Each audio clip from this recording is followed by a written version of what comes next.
ஆஞ்சநேயர் வந்து சஞ்சீவி மலையை வந்து தூக்கிட்டு போகும்போது தண்ணி தாகம் எடுக்குது. அப்போ இந்த மலையில இறங்கி முருகர்கிட்ட வந்து தண்ணி கேட்கிறாரு. 500 படியில பாத்தீங்கன்னா நாங்க ஒரு 250 படி ஏறிட்டோம்.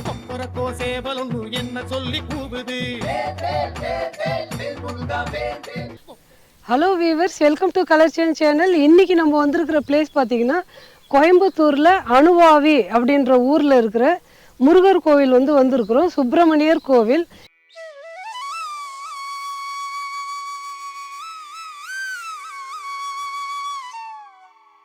கோயம்புத்தூர்ல இருக்கிற காந்திபுரம் பஸ் ஸ்டாண்ட்ல இருந்து அணுவாவி சுமார் 18 கிலோமீட்டர் டிஸ்டன்ஸ்ல இருக்கு. இந்த கோவிலுக்கு போக உங்களுக்கு பஸ் ஸ்டாண்ட்ல இருந்து 2 பஸ் கிடைக்கும். ஓன் வெஹிக்கிள்ல வரவங்களுக்கு இங்க நிறைய பார்க்கிங் வசதி இருக்கு. 30 ரூபீஸ் காருக்கு சார்ஜ் பண்றாங்க, 10 ரூபீஸ் பைக்குக்கு சார்ஜ் பண்ணுவாங்க.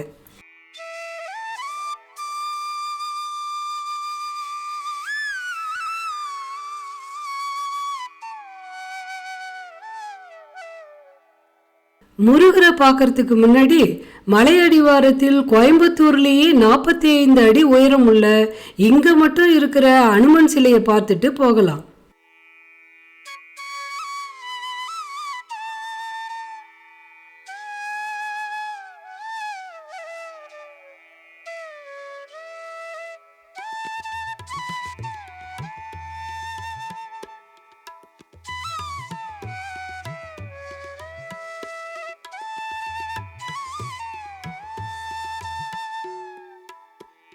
பொதுவாக அனுமன் சிலை ராமர் கோவிலில் பார்த்துருப்போம்.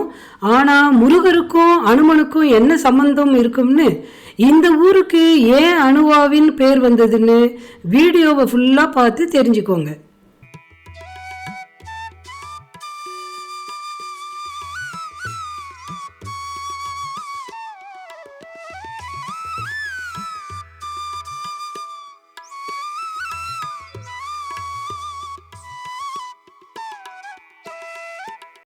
இந்த கோவில் பார்த்தீங்கன்னா மலை அடிவாரத்துலேருந்து 1 கிலோமீட்டர் மலை மேலே ஏறணும்.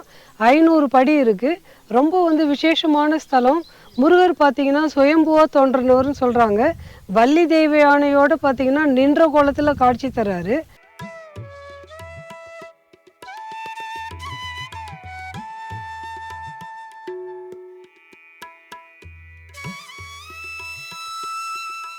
பார்த்தீங்கன்னா இந்த ஸ்தலத்தில் வந்து ஆஞ்சநேயர் வந்து சஞ்சீவி மலையை வந்து தூக்கிட்டு போகும்போது அவருக்கு வந்து தண்ணி தாகம் எடுக்குது. அப்போ இந்த மலையில் இறங்கி முருகர்கிட்ட வந்து தண்ணி கேட்குறாரு. முருகர் வந்து என்ன செய்கிறாரு, தன்னோட வேலால் வந்து குத்துறாரு. அந்த இடத்துல ஆறா பிரகமாக ஓடுது தண்ணி வந்து. அதை வந்து ஆஞ்சநேயர் வந்து குடித்து தாகம் வந்து தீர்த்துக்கிறாரு. அதனால் பார்த்திங்கன்னா இந்த இடம் வந்து அணுவாவி அப்படின்னா, ஹனு அப்படின்னா ஹனுமன் அர்த்தம், வாவி அப்படின்னா ஊற்றுன்னு அர்த்தம். அதனால் இந்த இடத்துக்கு வந்து அணுவாவி அப்படின்னு பேர் வந்ததாக சொல்கிறாங்க. வாங்க மேலும் நம்ம கோவிலை தரிசனம் பண்ணிவிட்டு இதோட சிறப்புலாம் பார்க்கலாம்.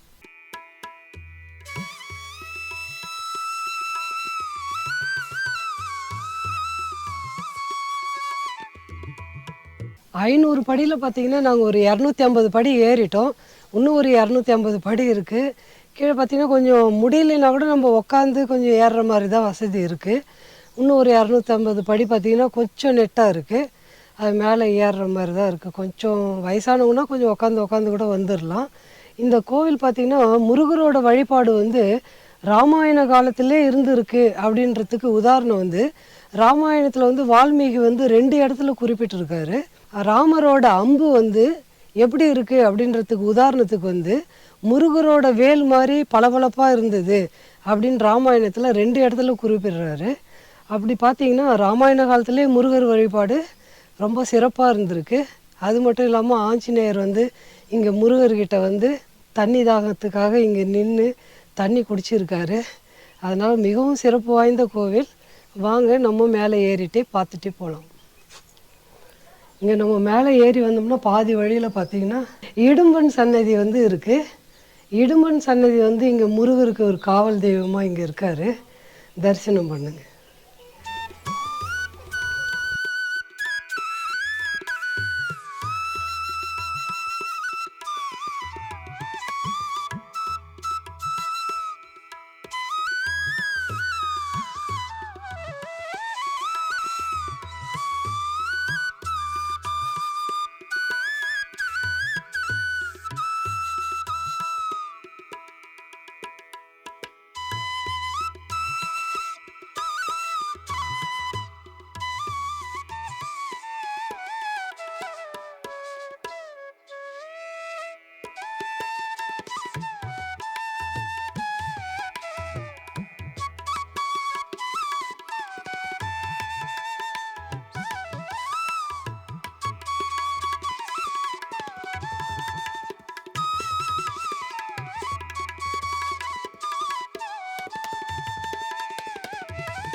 இப்போ நாங்கள் கோவில் வந்து மேலே வந்து ஏறி வந்துட்டோம். 500 படியும் ஏறி வந்தாச்சு. இங்கே பார்த்திங்கன்னா சுப்பிரமணியர் வந்து அழகான தரிசனம்.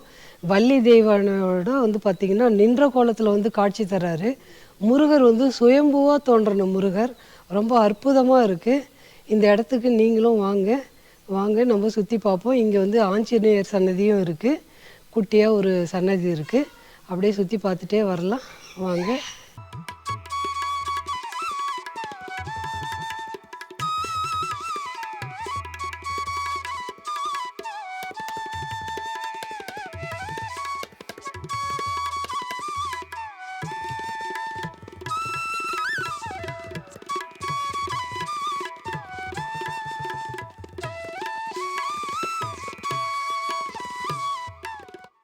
குழந்தை வரம் வேண்டவங்க பார்த்திங்கன்னா 5 செவ்வாய்க்கிழமையில் வந்து இங்கே வந்து சுவாமியை வந்து வழிபாடு பண்ணால் குழந்தை பாக்கியம் கிட்டும் அப்படின்னு சொல்கிறாங்க. அது மட்டும் இல்லாமல் சில நாள் இங்கே தங்கியிருந்து அங்கே குளிச்சுட்டு சாமியை வந்து தரிசனம் பண்ணுறவங்களுக்கு மன சம்பந்தமான நோயும் நீங்கிடும் அப்படின்னு சொல்கிறாங்க. அது மாதிரி விசேஷமான ஸ்தலம் இது.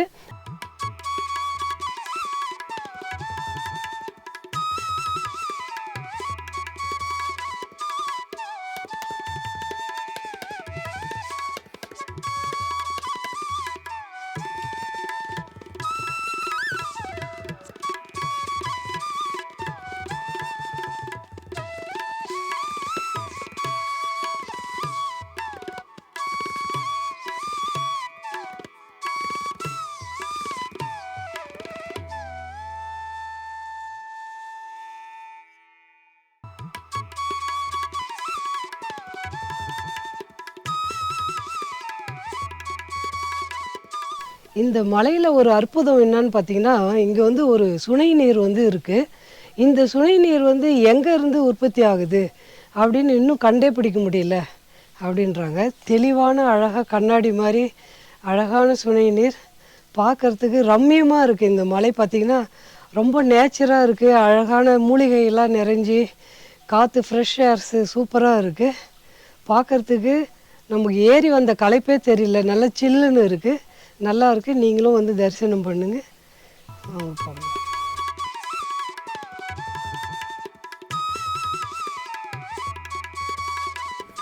இது போல மேலும் சுவாரஸ்யமான கோவில்களோட தல வரலாறு பற்றி தெரிஞ்சிக்க இந்த வீடியோவுக்கு ஒரு லைக், கமெண்ட் மற்றும் ஷேர் செய்யுங்க. அப்படியே கலர் சேஞ்ச் சேனலை சப்ஸ்கிரைப் செய்யுங்க. பாய் வியூவர்ஸ்.